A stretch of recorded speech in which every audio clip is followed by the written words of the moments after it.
all right if I told a story of the night you played for my late dad? Absolutely not. Okay. I'm going to anyway. I had hired young Michael Feinstein to play for my late father's 65th birthday many years ago. And, nobody really knew Michael. I mean, I did, but nobody really knew, his extraordinary, that he would become the nation's song archivist. It was in his future. Anyway, so everybody had a great time. He was singing all these lost verses. It was just extraordinary. People were just hanging on the piano because they couldn't believe what they were hearing. And at the end of the night, we were sitting around, and we were going to pay. We offered to pay him $200 for the evening, and he said sure. And so we were sitting around till, honest to God, 4 a.m, and he was telling story after story. After story after story, and this is the only one I remember. I'm sorry if I screwed up, but it was so delish. I have to share with you. So it goes like this, something like this. Because Michael worked for sort of the surrogate son of Ira Gershwin, as you know, he got to know all of these songwriters of note, and this is the one story I remember. So Irving Caesar, who at the time was 90-something years old, 100 years old. And every day he went to his office. So far, so good? Every day he went to his office, and he was a tall, skinny guy. And I think his office was on Little Santa Monica, something like that. And he walked there from his home in Beverly Hills. And one day he got sideswiped by a car, and he just collapsed, this 97,000-year-old man. He collapsed, and people ran to pick him up. And he finally got himself free, and he said, "Get out of my way, I wrote Swanee."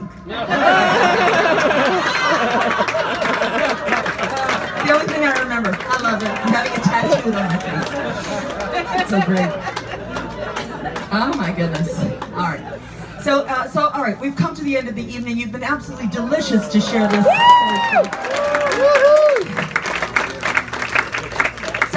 So here's the story. Growing up, I have had 2 musical godmothers. They don't know it. I'm just telling you. One was Ella Fitzgerald, and one was Judy Garland. And in the early 60s, I think 61, yeah.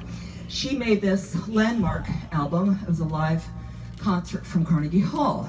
It was at the top of the charts for a really long time. It won all kinds of Grammys, and each performance was just more stellar than the next.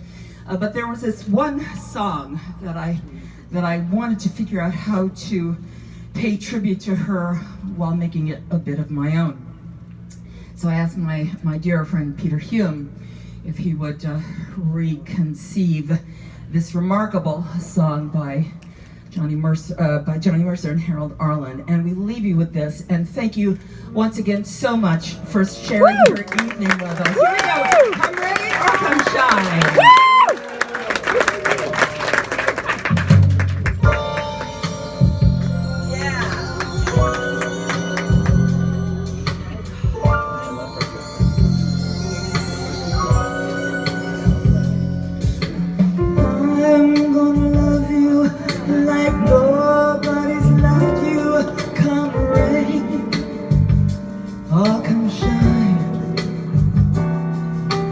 Eyes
you